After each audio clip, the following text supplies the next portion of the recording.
Okay, I just want to say something before we start this podcast. And I've been watching some previous podcasts, and I purposely don't introduce my guest.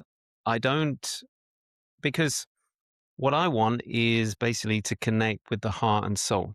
And it's not about the ego, it's not about what we've achieved, etc., etc. I want people to get to hear the real person that I'm interviewing. Just like if I'm doing my live and someone comes on as a guest, I don't go, "Oh, please tell me what you've achieved, what you've done, etc., etc." No, we get straight into where they are now and the journey that they've been on. So the viewer and the listener can get a clear picture of who this real human being is rather than being blown away or by giving a kind of a polished introduction. I'm not like that. So that's why I haven't been introducing anyone. I just say, Ezra, thank you for coming on. Thank you for reaching out. And my first question is, where are you on your life journey right now? Um, well, thank you for having me. I'm real glad to be here. Right now in my life, I'm in my 50s and I am in a stage of kind of finding who I am right now after a whole era of rebuilding my life. I'm in a place that's stable and it's strange, but that doesn't feel right to me. So, because I've been so unstable all my life, that when things start kind of stabilizing, I feel like I need something, some more chaos and everything. So right now I'm just trying to get to know myself in this stage of life. It's a whole new era. My kids have married and left, and it's just me and my wife. And so it's a beautiful time, but it's a very kind of strange and uneasy time. I'm looking at a life from a whole different perspective that I've never viewed. Beautiful. Why did it take you so long? So long. Yes. Hey, It no, took look, me I know where you're coming from because right. as I say to everyone, I am still learning about myself, and just like you in my 50s, I started to think about or whatever got presented, I had to really dig deep to really find the true self. So that was only in my 50s, so I can relate what you're saying. Yeah.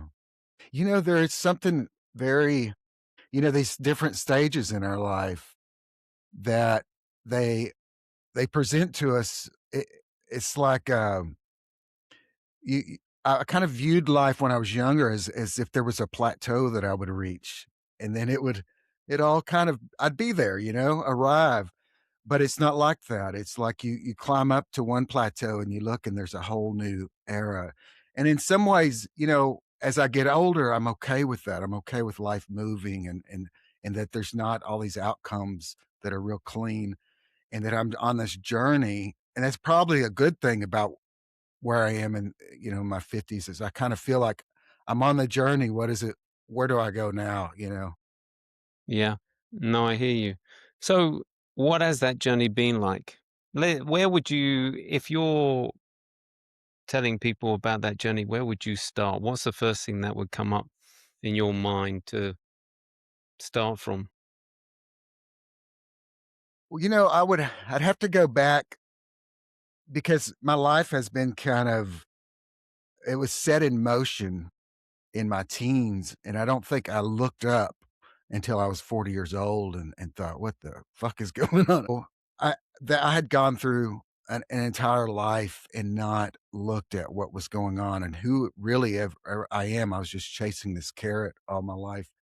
So I have to start back then because I was signed to uh, a music deal, an LA deal when I was a late teenager, and I was gonna be a rock star. I had dropped out of school and I had no other plans, and that soon fell off. I got real heavily into, alcohol and the party life, but, that collapsed when I was about 21 years old, and I had no plan B, and then I went and tried to face life, um, and then the normal life and get a job. I had a wife and I had a kid, and this wasn't right. So I tried again in my late 20s to go back out, and I did pretty well again in music, and still this kind of emptiness of not as if I'm missing my my goals in life, like my calling in life was just being missing. I just got kept getting pulled back into normal life, you know.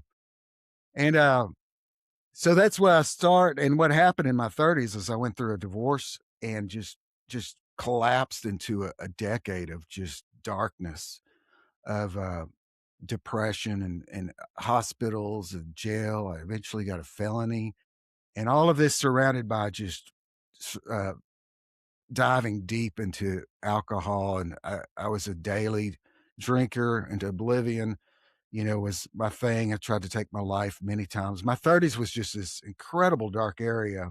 And I actually married after my first wife. I jumped right into another marriage. I think I was married again within 6 or 7 months to a bartender. Wow. And she made it through. I don't know how she made it through. She's here with me now, 20 years married. But we went through just a hell of 10 years of her just trying to keep me alive because I didn't want to live anymore. And I think when I look at that, I look at like I had missed what I thought life was, and I wasn't going to accept anything else. And so I was shutting the door and like, I'm out of here, you know? And so that's was my life for so long that I didn't imagine, and no one around me really imagined that I would live very long or make it out of that. And and then I just had this huge transition when I was 40 years old, actually right before I turned 40, where I just had it, you know, and it wasn't what's strange. It wasn't all the consequences because I got a felony. I was facing prison. You know, I was going through like a electroshock. They call it ETC. I tried all this stuff, been in hospitals and jails. Nothing would stop me. I just wanted to end it and get out of here. But it wasn't so much a consequential night, except that I was just one night I was just done.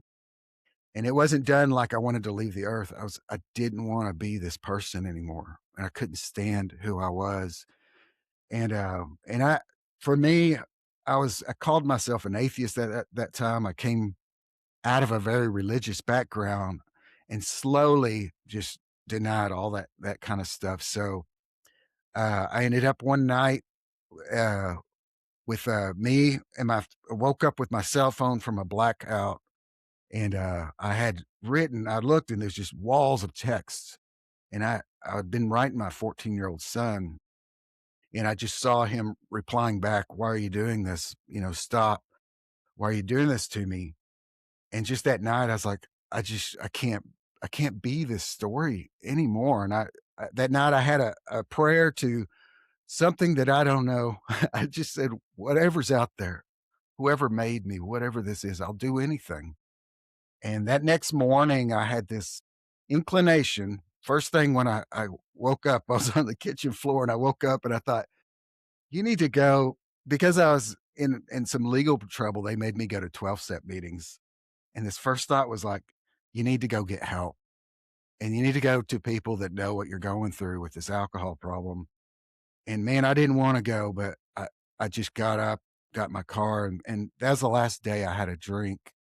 If something happened there at that meeting that forever changed something inside of me. And really what it was is I saw myself that I wasn't so unique. I saw all these other people and they're all, it was a huge meeting. They're all telling their stories and they were telling my stories, what they're doing. And the first time my ears were open, I was like, you know, I'm not so unique that I can't have help, that I can't get through this. And from then on, you know, it's been 13 years of just rebuilding a life that I just absolutely destroyed. And I have a business now. My family's reunited.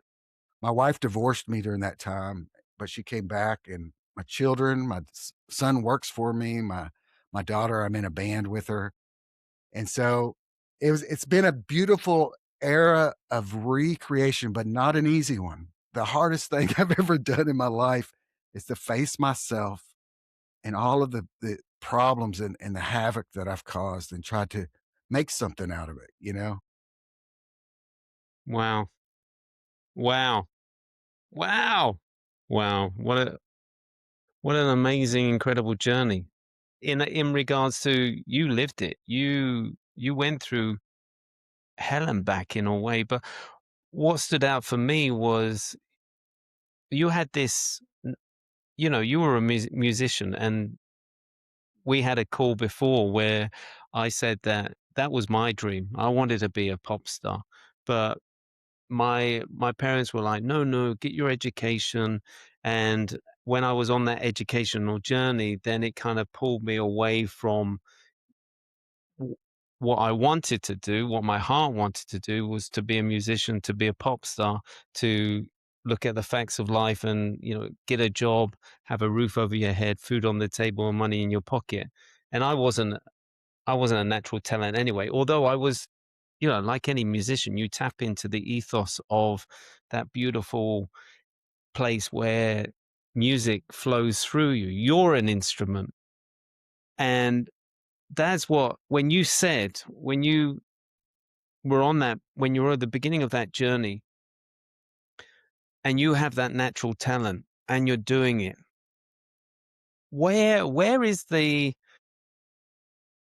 when you, when you went on that journey, and I'm just curious, when you were on that journey and then you were pulled into that kind of life, was there already a blueprint? Was there already someone that you looked up to that was a pop star before you that you went, yeah, that's the kind of lifestyle I want? What was it? Or was it the people that were around you that, when you're a musician, you're creating music by yourself. And then when you show up and you say, "Hey, this is me, this is my music."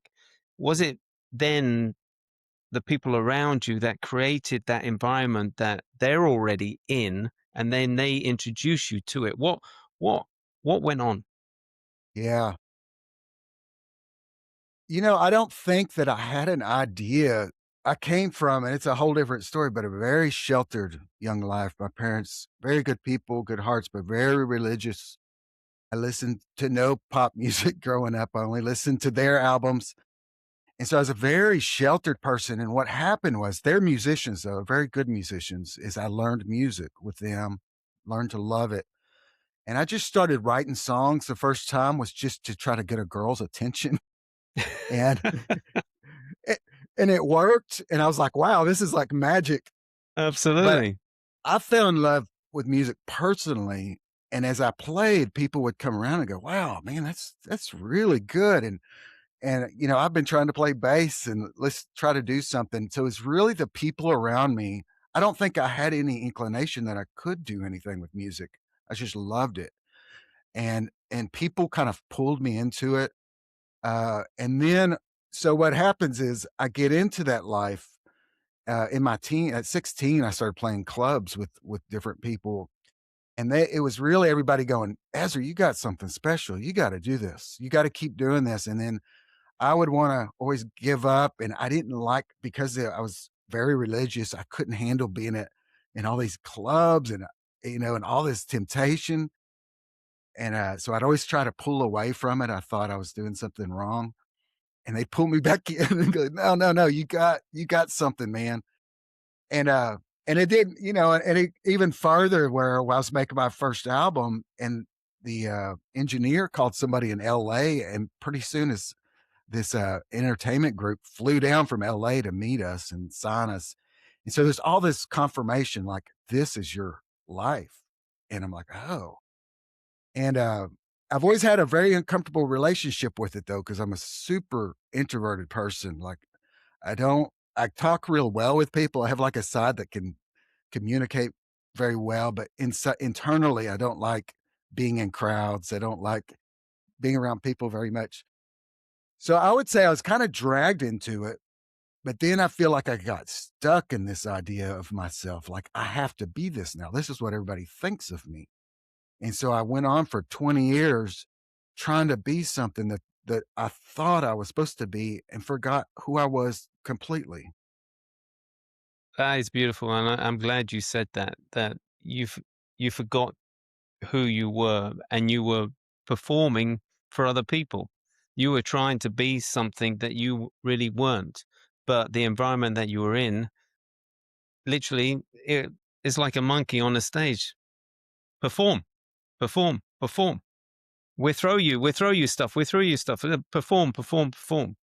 And that's what you did. You got pulled into that environment, and you lost yourself. Yeah. So with that in mind, where was the you're doing this for about 20 odd years. The ego is being satisfied. It's being literally patted. It's people are telling you all the time that, Ezra, this is you, this is what you're about, this is, and your ego is like, yeah, great. This is the road, this is it. Where where did you feel that, or when did you feel that, okay, I can't, all right, I know talked about that turning point where you're at, that you're at the end, but was there anything before that that was, uh, did anything happen if you reflect back now?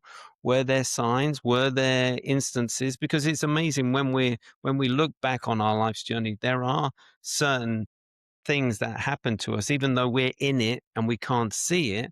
But when we look back and we reflect back, there are instances where we had opportunities to get out, Yeah. or there might have been people that had come into our lives as kind of not saviors, but in a way that, like messengers, in a way that would say, "Hey, you, this isn't you, or you need to change."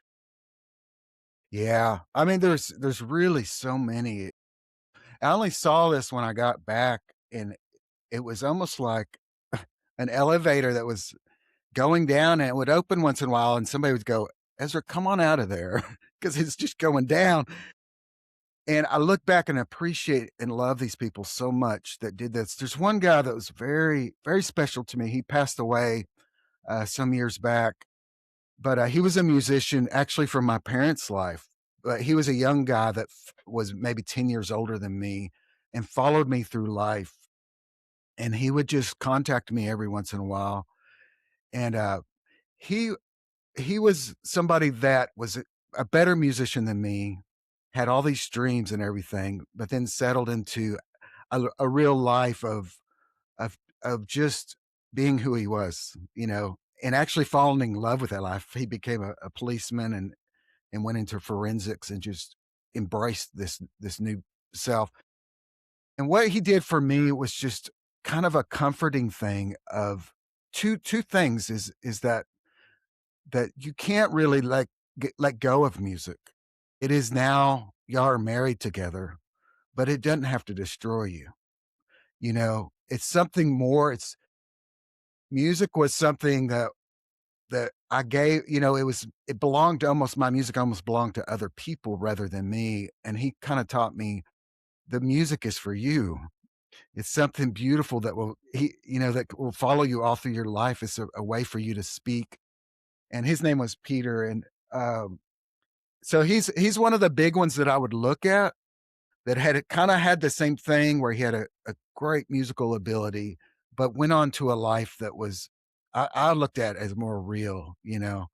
I was kind of running from all the I call them normal things, but I kind of embrace those things now, like a roof over my head. It's actually good.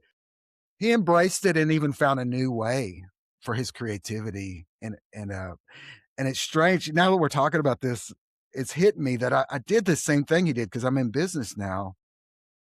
And I found that my creativity is not just music. It's something that has to be expressed, and it can be expressed in business, it can be expressed in relationships, and it can be expressed in music, but it's not this world has turned it into this thing that you gotta be on top. Everybody's gotta see you, and it's gotta be rock and roll. You got to put the leather pants on. Just kidding, I never did that, but you gotta, you know, you gotta be yeah, you gotta be rock and roll where we're missing what creativity is. It's a way for us to speak. And I could go on because there's several other people. There was a poet too that was a published poet that was a mentor of mine that probably the best thing he did for me. I have to add one more thing because he was also about 10 years older than me, a published poet, incredibly talented man.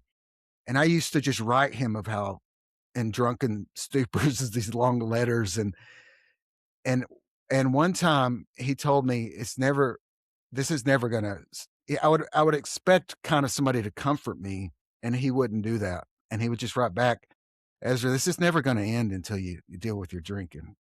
Like all this pain and all this suffering. And he'd always keep pointing back to my problem, which I didn't want to talk about. I wanted Mm. to talk about all this, everybody else and how life has treated me. I didn't want to look at this. And so he was a true friend and just kind of going, he kept going, yeah, I hear you, buddy, but you got to look at this. You're drinking yourself to death. This is the problem. That all that is not the problem, Ezra. This is the problem you need to look at. And so some beautiful artists in my life like that help. Wow, he sounds like a real coach. Basically, we see it for what it is. We see what you're doing to yourself. We hear what your mind is telling you about all the great stuff, but behind it all, we can see and we can feel and everything that you're destroying within yourself. And that's beautiful that he reflected back on that. There were Yeah. two things that popped up in while you were talking. The first one was about um, creativity, that it can be that it can be expressed in different forms. And I really believe that, being on that journey, being a teenager, creating music, writing poems, writing songs, and then wanting to express that, but that didn't happen. But knowing what it's like to go into that, as I said, that ethos of that universal creativity, to now where I am now with my coaching. And also when I was building my business as well, just expressing it a creative way in other art forms or other ways of communicating. Absolutely. And even now with coaching, even now we're doing a podcast, I feel it's just an extension, or it is just another form of creativity that's coming out. So Yeah. no, not a pop star, but someone that likes to perform in on different platforms in a completely different way. So I hear you. Um, there was something else that now I've just been Well, going on and just can I touch on that because I mean I think that coaching is so important and it helped in these years of me getting sober. I had coaches and mentors. Some coaches I paid for and someone just that just came along and there's an incredible creativity in that I think in the same way that me writing a song to me is problem solving. It's kind of like being present and seeing all the pieces and seeing what I need to focus on is the coaches in my life and the mentors have stepped back and I can say all kinds of things and they're just looking for that one note that I keep hammering, but I'm not seeing that I'm off key there. And so I just have to say that coaches have been a huge part of where I am today. And I think it's a wonderful thing. mm. No. Now I remember why you were talking. The other thing that I'm curious about is when you go back and listen to the stuff that you've produced. How does it feel? How do you go back within yourself and feel what you were going through, or do you go back at like a third perspective and you stand beside that younger self of yours and see it for what it is? When I look at my music of that era, first of all, there's a lot of people that still love that music, that it's very close to them. And so I don't my first feeling when I came out of that dark era was to deny all that and Mm, go in a more positive path. But I look at it now as I've gone further and see that we it's a part of me that still exists, but it was like too narrow because it was sadness. My music was sadness. And I still have sadness and I still sing about that.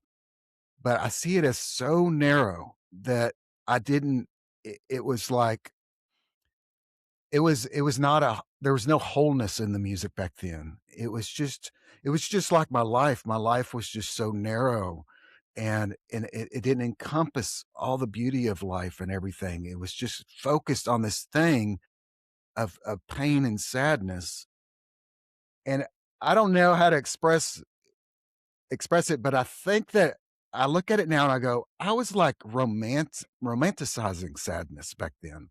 I see it as I was bringing it about, and then in I don't know, there's something enjoyable about self-pity, that's kind of warm feeling, and so I guess that's a long way to say I see that it's something it's real, it still impacts people today, but I want the whole story there.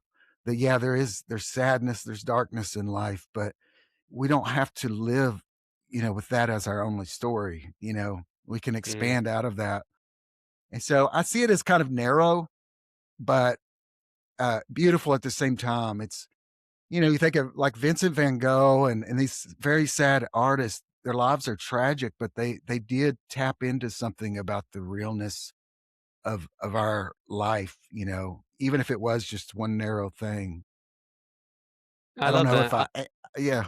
No, you've hit it. You've hit it on the nail in regards to, because you're just describing people that are in a dark place, or they are in in a situation where it's like they've got blinkers on, and that's all they can see. And that's, again, about coaching, is you're looking at the bigger picture. You can see that you're in it, and that's where you were describing what it was like to be in it, and it was so narrow. You can see the beauty that was around you. You can feel the energy that was around you. You just literally were living and breathing this darkness, this drunkenness, whatever, wherever it took you, and that's all you saw. Where other people could see that, or they knew that there was so much more that you could express, but you were just there. Just there, yeah. I was, like, hypnotized by it. And I love the fact that you can get hooked on it, and that a lot of people do. They it's like they get so used to telling the story of their life, and that's all it is. That there is no other explanation, there is no other story to be told, and I'm going to tell myself that this is it, this is what life is all about, and there Mm, is no way out. that's it. Yeah. Yeah, it's so strange, and I remember towards the later years reinforcing the story that I'm a broken, sad being that shouldn't even be here, and finding things instead of seeing all the beauty in my life, because I had beauty. I have children and a wife that loved me. I had a roof over my head. Instead of seeing all this stuff, I kept looking for the things that would confirm my story, because I don't know if if we become so comfortable in that, Mm. or we're afraid of what it would take to move out of that, because it's the unknown. I at least knew this story very well. Absolutely, you're in a way, it's like a comfort zone. It's your comfort. It's actually, I had a caller about a year ago, and she was describing everything about her life, and it was literally, she had created the walls around her, and she couldn't get out. And whatever way I tried to work with her, she would always pull herself back. It was just like, no, no, no. And I would show her a little hole through that imaginary wall that she had created, and express what I could see on the other side. But she didn't want to go there. She just felt comfortable. No, this is me. This is the story I'm going to tell myself. And whatever way I tried, I couldn't get her to break out. I couldn't open a door. I couldn't, because she would just close it. She wouldn't accept anything that I was presenting to her. And because, as you say, she didn't want to. She felt scared. She also, it requires inner strength, doesn't it? It requires you to look at where you are and understand that this is only a story that you're telling yourself, and it requires energy. It requires something deeper to get you to rewrite that story. Yeah, it's kinda like I said when I walked into that first meeting. What hit me the great transformation is finally seeing that my story's not so unique, and that's not something I wanted to know. I wanted to maybe think I was the most unique person in the world, but every and so I would close that off so that I could keep this, like you said, it's a barrier to go into the unknown, because when I walked out of that life and out of that story completely, it was scary. It was completely unknown to me. I'd lived in it for so long that it put me in a place. I mean, I think of it as humility now in a good way, of needing other people to show me things. We talk about coaches. I needed someone so badly because I had been reiterating this story so for 20 years, or really since I was young. I needed somebody to put a mirror in front of me and go, "Hold on. So you're telling me this, but I see this." And I because I wanted to change. I was in a place to go, "Tell me." I wanted people to tell me where I'm lying, tell me where Yeah. I'm doing this to myself. I wanna know. So there's this little key of willingness of, am I willing to change and to go into a place I've never gone? Am I gonna trust somebody to help me go there? Because Mhm. apparently I could not do it myself. I needed No, somebody outside of me to help me get out of this mind frame. absolutely, that mind frame, and I love the fact that, when you went to the group and that you started to hear the same story, it made you realize that your story, as you said, wasn't unique. That you had been telling yourself, "No, this is your life. This is where you're going to be." And then someone else says, "Well, this is my life. Hold on, no, that was my life. What are you doing? No." And then that's what you're doing. You're questioning the story that you've been telling yourself, because now suddenly there's all these people in the room saying the same thing. So how can I be unique? How can this story be me? Maybe Right. it isn't. Maybe I need to look at that story in more detail to find out why I'm telling myself this. Yeah. It, Well, and further than that, it's seeing that you're not unique, and they've walked out of it. I saw so many of those people that no longer, they were telling stories of their past and how it was. And it makes you confront, like in those years, if I would hear somebody say, "Yeah, I had a drinking problem, but this is what I did," I had to turn that off because first of all, I didn't believe that they really had a problem like me. yeah. But I was faced with, no, these people really almost lived the exact same life I had. And somehow they're on the other side. So something's wrong with the way that I'm looking at this. And so it was really just this, it's the smallest little change of mind to go, Mm. maybe I don't know what my life is and what it should be. And maybe I need to look outside of myself. Yeah. And it's like, well, and did you ask yourself, well, do I really want to be in this place? Because the place that I'm at, I don't really feel it. I'm not really happy in this place. And look at my life at this present moment. Is it really giving me the security or the safety that I thought it would be? I'm telling me myself this story and it keeps me in this place, but am I really happy? Because when these people show up and they say, "Yeah, I was exactly where you are, but look where I am now." And then you had to ask yourself the question, do Yeah. I really need to stay here? There was this was kind of going on the side. I had a counselor at the time that I was getting sober, and it happened. I don't know if it happened right before that day or not, but I remember her telling me I'd been through all these medical things and therapists, and it was always the same thing for me. It was like, because at the time they said I had, I forget everything. It was bipolar, schizoaffective, all these things. And they would always say, "We can manage." And they would tell my wife, "He'll never be normal. He'll never be able to keep a job. He'll have to take care of him. But with this, we can manage his life." And this counselor, first time I saw her, I sat down and told her my story. And she said, "Oh, you can be happy." And it hit me. I walked out of there going, just putting that around in my head. I don't know that anybody's ever told me that. Not even in my young religious days that you could be happy. Mhm. And and just the thought of that was just a question is, can I be happy? Because I think it's more that I didn't know that there was another way, you know? I had shielded myself so much that I didn't know that there was a possibility for me to be happy. Maybe you could, but that I could live some other kind of life, I just couldn't believe it. And it took just that, somebody just telling me, "Oh, yeah, I just heard your whole crazy story. You can be happy, you can work out of this." And then going, "Oh," and it's just all the questions of it, it's putting those questions in the mind of going, "Well, maybe I could. Maybe there is another life out there for me." Yeah, because that annoys me when people put a label on people that, "Oh, you're Yeah. this or you're that."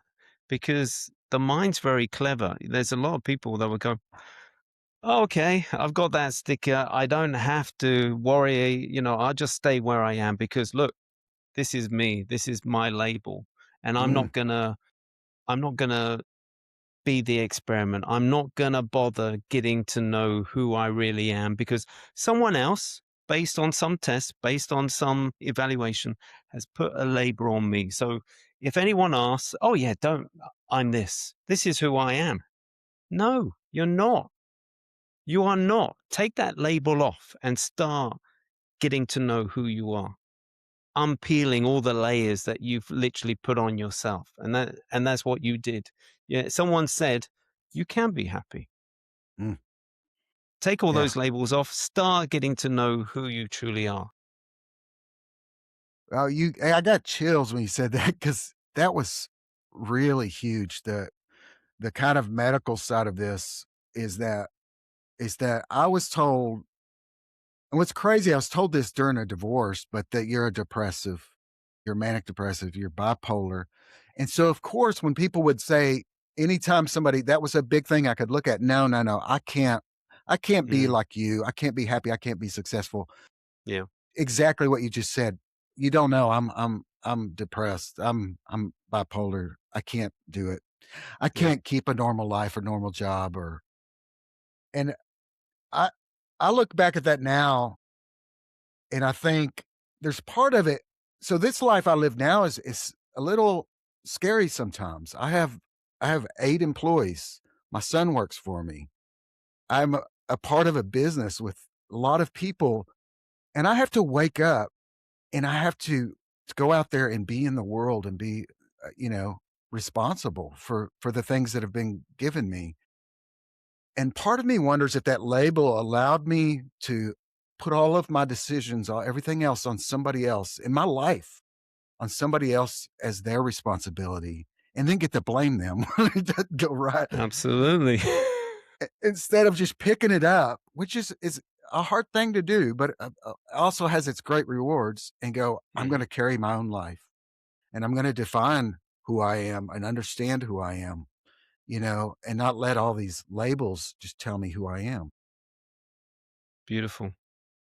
So where are we? So you told us where you were. So where are you going on this journey? And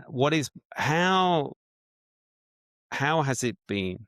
How has someone like you turned it around in a way that what was it like to literally get up every single day on this new journey of yours?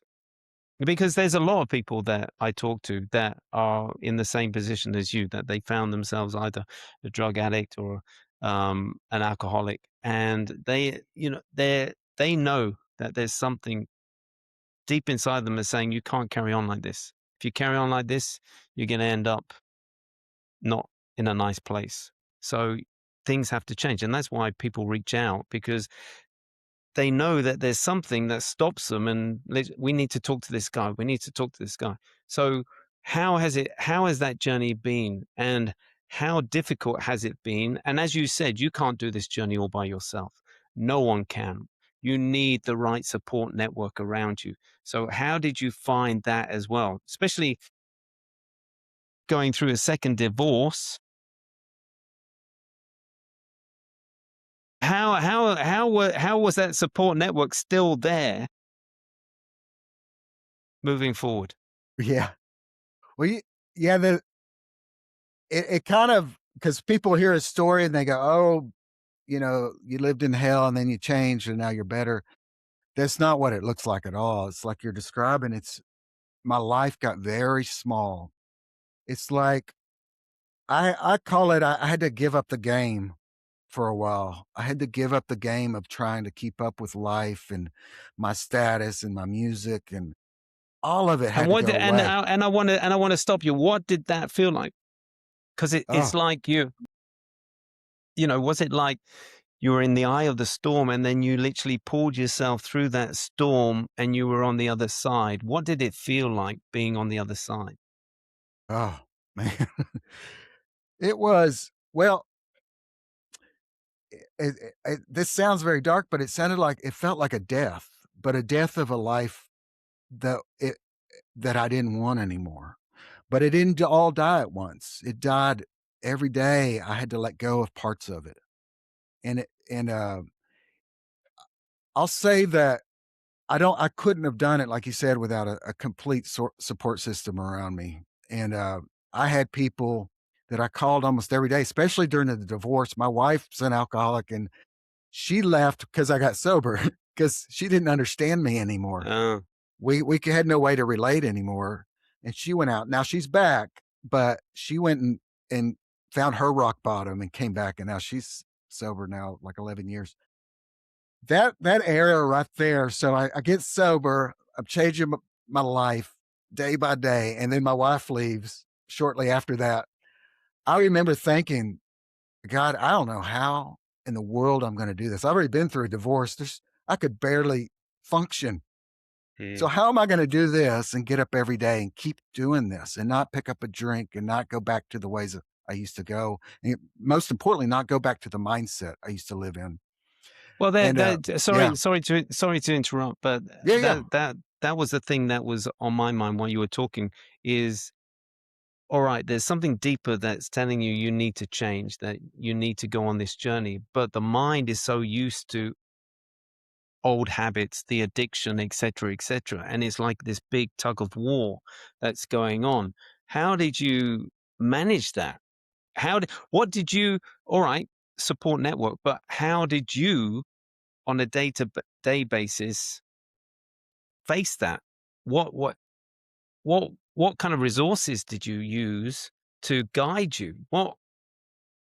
Well, I think this is where, like, the 12-step stuff comes in, because for one thing, my life, they it has, like, a template for my life that I wake up and I do. It's a routine that I've done every single day up 13 years later, I still do it, Nice, but what was which it like at the beginning? That's the thing, at the beginning, your mind's going, What the hell? What are you doing? You're wasting, we had a good time. We didn't yeah. have to have routine or anything like that. Oh, yeah. How did you quiet this that kept on showing up? Yeah, it keeps calling you back, and it's kinda like, "Hey, it wasn't all that bad, come on." Absolutely. Oh, that was, like, every day for, like, a year. Uh, you know, I did something, where I think you're going to, is that for the first time in my life, and I mean probably since I was a child, my adult life, I got quiet. And one thing I remember, and it was a practice, and this isn't 12 steps or anything. This is just something I felt like, oh my God, I got to do this. Which I had all these incredible emotions. At the time, I was still having panic attacks every day, even while I was getting better, and anxiety and fear. And one day, just intuitively, it's like I felt myself fighting off this panic attack and going, why not just let it happen? And I went and sat out in my backyard, and I was just like, just feel it. And I started doing that as just a practice, and I would get angry, like with my wife divorcing.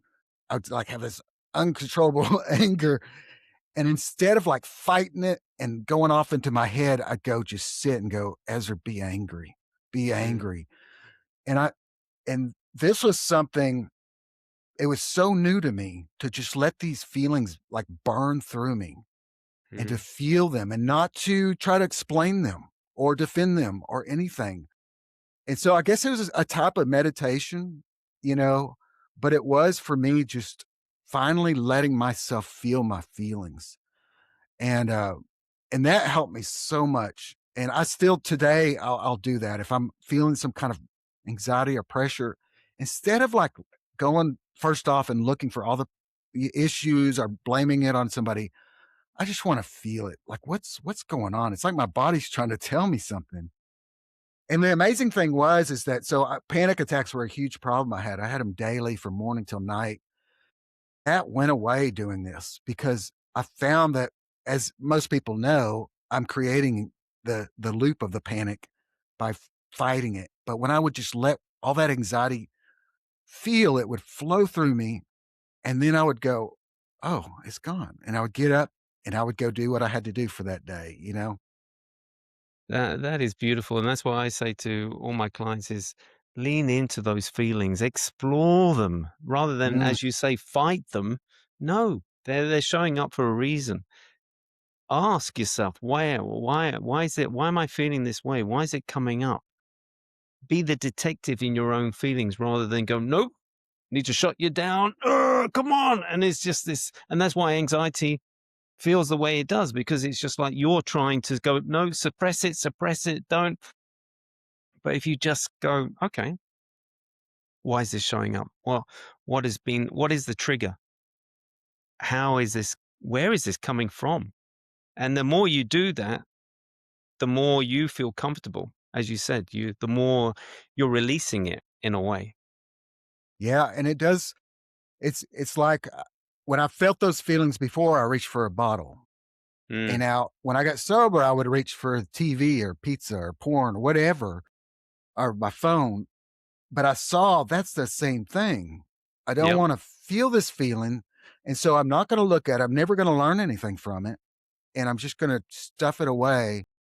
And I actually got a lot of insights during this time about myself, like anxiety in my life. I don't know, everybody is probably different, but so much of my anxiety was lack of making decisions in my life. And I got this through these quiet times because I sat there and was like, what is this feeling? And let it just feel. And then I would have this insight. It's like I have all these decisions that I just don't want to make. And that is that feeling. And I don't know how I got to that, but it was through just feeling the feelings that my mind would maybe be clear and go, you need to make some decisions. You've got a pile of them here, and it's causing you anxiety because you won't face these things and just, you know. So it's a powerful thing. It's still to this day powerful. Yeah, you gave yourself space. You gave yourself space to breathe. You gave yourself space to think and hear yourself rather than fill it. As you say, you filled the space with alcohol. You filled the space, and when it wasn't alcohol, you filled the space with porn or social media, like everyone does. That's the problem these days is that they're filling their space with noise. And then they wonder why they feel anxious. They wonder why they feel overawed by what's going on in their life because they're not giving themselves the space to breathe, the space just to be themselves. And that space allows you to learn about yourself. As you said, you learn so much. The answers start flowing up. Why am I anxious? Oh, it's because you're not making any decisions. Yeah, because you gave you the space to hear that. People don't hear themselves because they're just literally on social media. And when you're on social media, you're inviting the whole world to fill your space. You've got no control. Right. I think we look like that made me think of I looked for other people's social media. It's great that there's so much information out there, but in the end, this is my individual life. I have to make the decisions, and they have to come Absolutely. from me. I can't just adopt somebody's pattern. No. And And that, like you're saying, if there's no space to even have a conversation with my inner being, well, how am I supposed to do that? I'm just gonna keep adopting people's things, and it's not gonna work because that was for them, you know? And some of it might be good, but that doesn't matter. It still has to come from here and me make the decision that I'll use, this platform or this, this decision. Absolutely. Yeah. If you're looking at someone else, you're not focusing on your own journey. And they're working out their own journey. They're working out their own life. Yeah, we can admire, we might be able to get some tips on how they're doing things, but this is our own personal individual journey. And it's all on us, not anyone else. And yeah. And that is beautiful. And I love the fact of the journey that you're on, that you that you're leaning into those uncomfortable feelings. You're leaning into things that are new to you. And that's the beauty of, you never stop learning. You know, you're in your 50s, I'm in my 50s, and we're still figuring ourselves out. We're still finding ourselves in situations that will trigger something inside of us, and we're like, "Well, I never had that feeling before, and I never dealt with this situation before. Now I've got to learn something new. I've got to learn something new about me." So you're monitoring everything internally as well as externally now, because Mhm. it's it's the whole you showing up. It's the whole you that has to tackle this situation, and especially with technology and everything moving so fast. It's always putting ourselves in an uncomfortable feeling because we haven't experienced this, or whatever is going on in the world.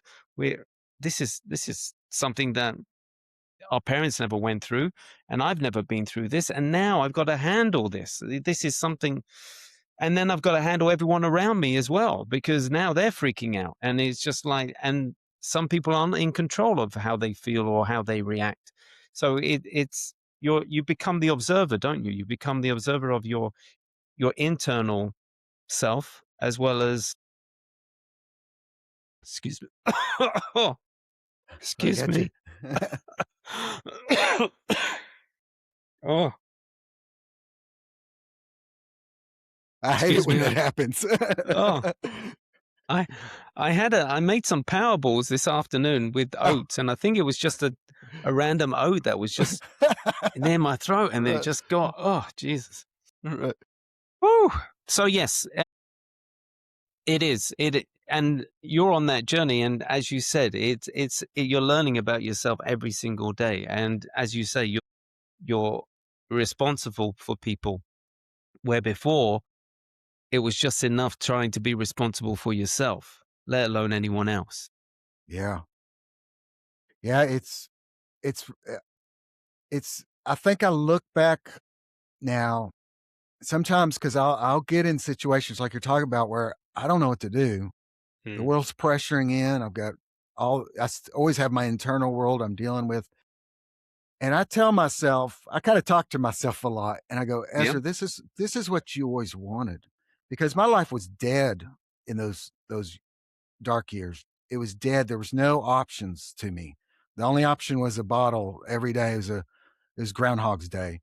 Mm. This is what I wanted. Life is moving and it's changing.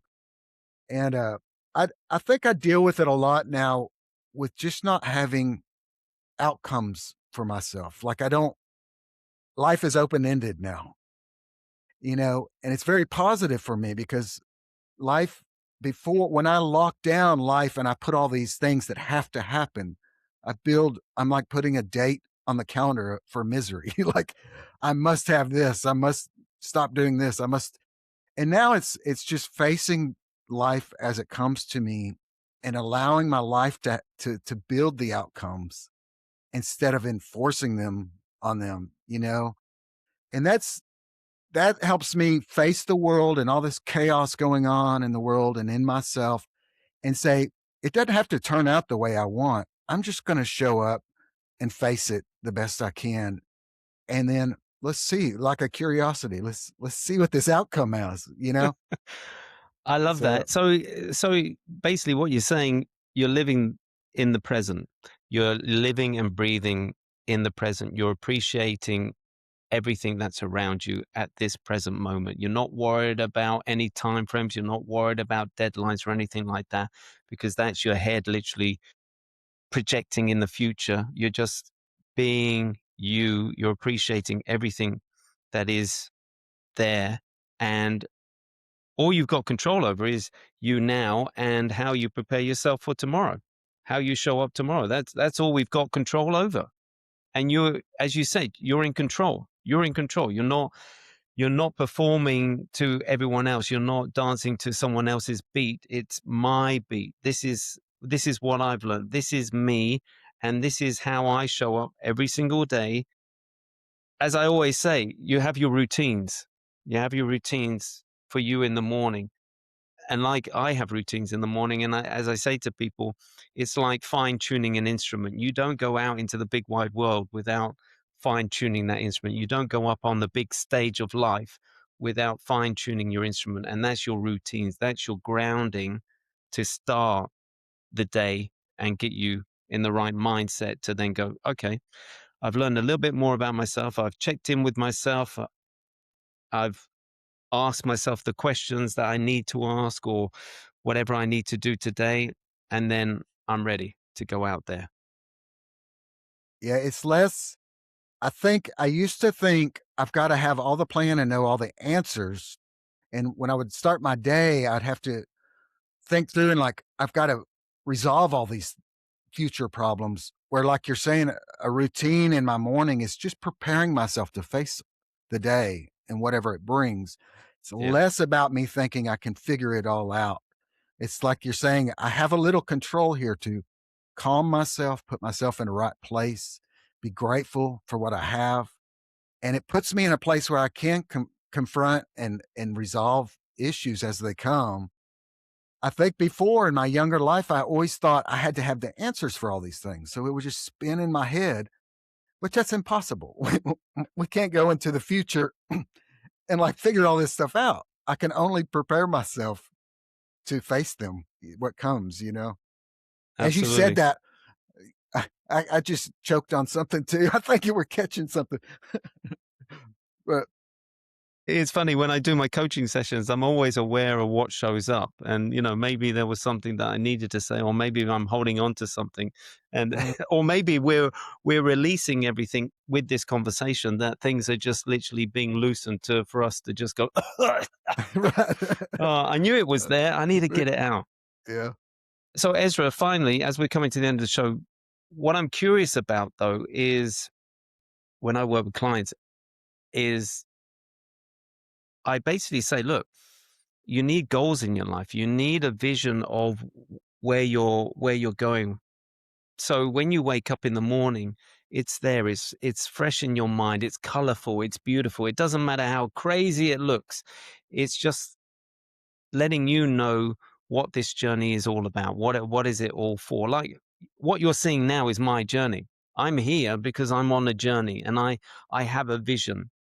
And I started this journey 2 years ago. I didn't know. I didn't know what the journey was going to be like. I didn't know I would be talking to you.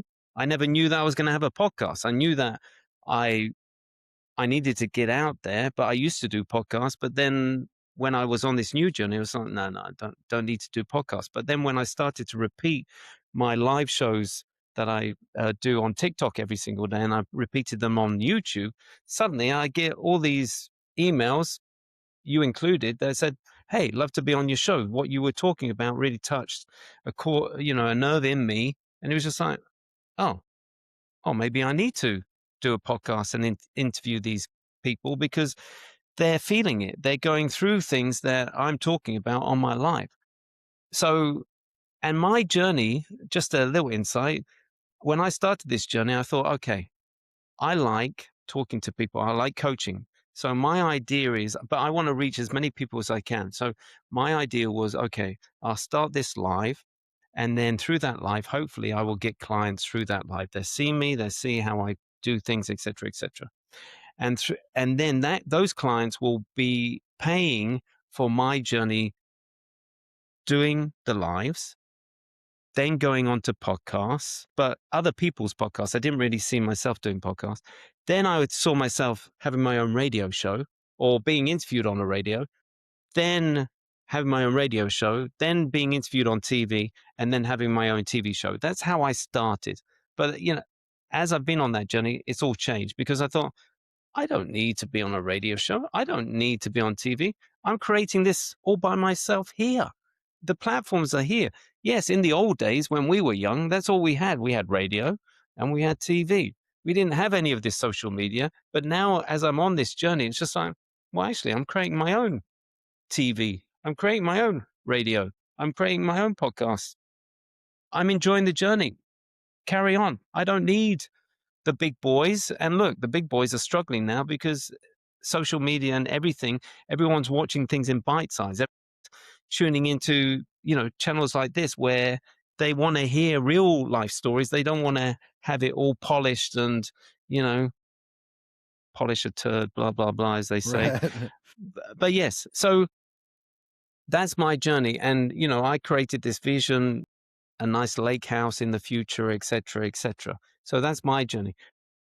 What about you? I know you're saying you're taking day by day, but are you on a journey? And if so, what is that what is that destination? Do you have a destination? Yeah, I do, and when I say, like, I don't look at outcomes, I guess I should more say I don't depend on outcomes anymore, because I really do believe in kind of having a destination that you're going, "I've gotta have that to get up in the morning and do anything," you know? And so, I have I have long-term goals and I have short-term goals, but I don't allow them to ruin my life if they don't happen, and if they don't happen, I don't want they're just leading me out. They're like a navigation thing. I'll set my course, and Yeah. I'm okay if it takes me over here and over here. That's okay. I need to have something. I just can't get in a boat and go in circles, you know? So, but Beautifully said. yeah. But, for me, I'm in a time in life where I'm really kind of I have this is strange. I have, almost everything that I've ever wanted in my life. All my dreams are have come true, and now I'm in this place of like, "What now?" You know? Um, but I do have some destinations that I want, and one of a big one is so I've played music all my life. I play in a band with my daughter, and part of I wrote a book with this my latest album is I want to intertwine my story into my music, and I want my music to be more than just something that's streamed. I love that people just enjoy it, but it might turn out being a podcast. This is part of reaching out to podcast and trying to tell my personal story and bring people um, into the music with something there more than the questions that the music brings, and talk about my story in some way for those that want to go on the journey. And I'm at a place where I don't know what that looks like right now. I'm just I've set my destination, and my goals were get on some podcasts. And my goals is to really, right now, I'm actually going through all of my hundreds of songs I've released and understanding what is in this song. What am I really saying? This one's about my wife and our divorce or whatever, but what does that say to a broader issue of our like human condition? Trying to understand my songs in maybe like a psychological or spiritual manner, that when I talk about them, I'm actually talking about what they are, not just to me, just my little unique story, but also what was I trying to say that's just helpful to more people. And that's right now is just a project of I'm journaling. I'm listening to my songs and actually journaling. And what do they tell me? Because I've never thought of them more than just a story. But no, these are like things I've translated out of my existence. And I want to understand what kind of knowledge and wisdom is there that I can speak on, to help me further understand my own story. Because while I'm talking to you, I'm understanding my story more. So, and also I have regular goals too. I want my business to do well, and I want my daughter's band to set her up for a place where she doesn't have to depend on labels or anything, where she can handle her own career. And there's quite a few little goals there. Beautiful, beautiful. Thank you, Ezra. That we could go on and on. I love the fact that you're exploring your music, going deeper on different levels to find out the meaning and understanding where you were at, et cetera, and how that can help a lot of people rather than other musicians, they just churn it out and you have to guess. Yeah, that's what always annoyed me when you're in an English class. It's just like, read this book. What was the author thinking? I don't know. I don't know why he wrote that. He might have been high on something or something, and he literally produced it off the top of his head. I don't know.